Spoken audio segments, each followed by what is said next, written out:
I'm Andrew Kozich, Environmental Science Department Chair, Keweenaw Bay Indian Community College in Lawrence, Michigan. I've been here since 2011. In addition to being a full-time instructor and department chair, I'm also the project director on departmental research we do. So we are here to talk about work that Zelina contributed very valuably to. We have been studying stream temperatures in our area as it relates to habitat suitability for brook trout, which is a very important and sacred species of fish in our area. It's a species of concern for our tribe's Natural Resource Department fisheries programs.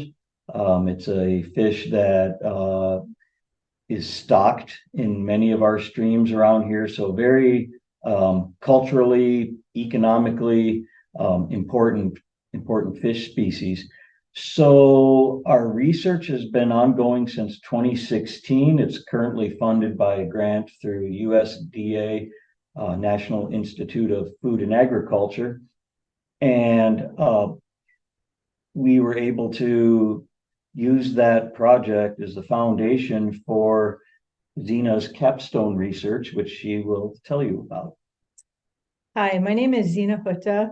I am a member of the Keweenaw Bay Indian Community. I have attended college here for many years.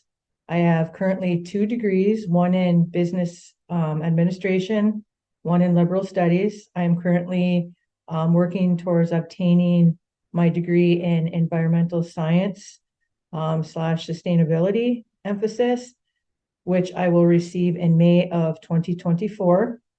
So I was able to participate this past summer in the AIHEC internship, which was the project that Andrew just kind of explained a little bit. That internship project ended up being about a very valuable source of not only income, but way of sustainability for the Keweenaw Bay Indian Community members.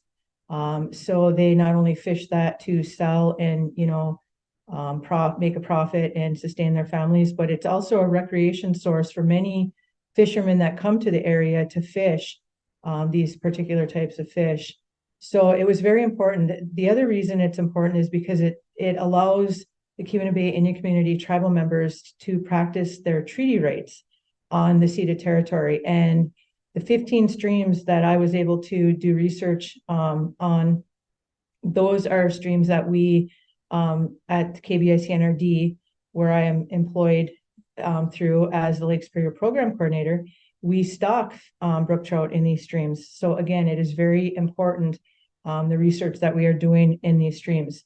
A little bit about the research was, to start with, I was able to go out and see all 15 streams where we deployed loggers, temperature loggers, and in each of these streams. So I got to have a connection with these streams and, not only get out and see the area in which these streams flowed through, the woods, the terrain, the canopy, the substrate, was it sandy? Was it gravel? Was it, was the canopy thick? Was it thin?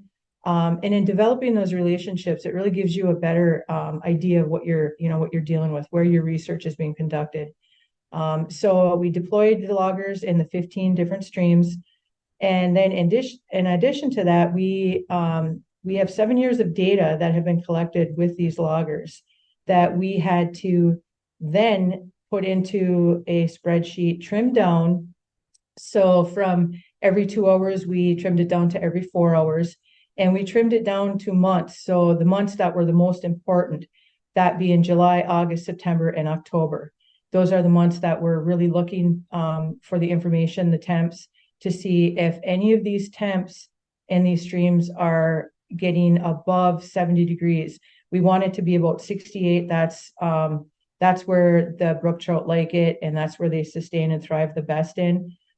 So my research showed that we do have some streams of concern where we have multiple occurrences of temps going above 70 degrees. So in that raises the question to what is causing this, which is going to lead us further down another road to research what is causing these temps to spike in these certain areas. It wasn't all streams. The streams that we noticed this mostly were in the Sturgeon River watershed, as opposed to the Falls River watershed, which is staying relatively cool. So again, all this information is very important because we stock thousands of brook trout in these streams. And if we're stocking brook trout into streams that we are going to lose these brook trout, it starts to become an issue of economics. We're wasting money. And then we need to look at what is going on. Why are these streams, getting warm? What's causing it? Which is going to be the research that we're going to conduct from here forward. So this internship gave me the ability to see, what research is, how to conduct it, how to analyze the data, how to sort the data, and, how to ask the questions. What does it show? It gives you, it doesn't always give you a definitive answer. It might just give you more questions, which in my case, that's what happened. I thought it was going to be a cut and dry, just this is what was causing it. And that wasn't what happened. So I have more questions, more research has to be done. And I hope that I'm able to be a part of that because I find it very interesting and it is very important to my community. What this internship in addition has done for me is it's allowed me to use this even in my everyday work and share it with my youth that I supervise daily. So they've been able to see my project and see what the findings were, and they have been able to learn the importance of it. So I'm putting this down onto our youth, which is very important because at an early age, they are seeing the importance of like what this research is all about.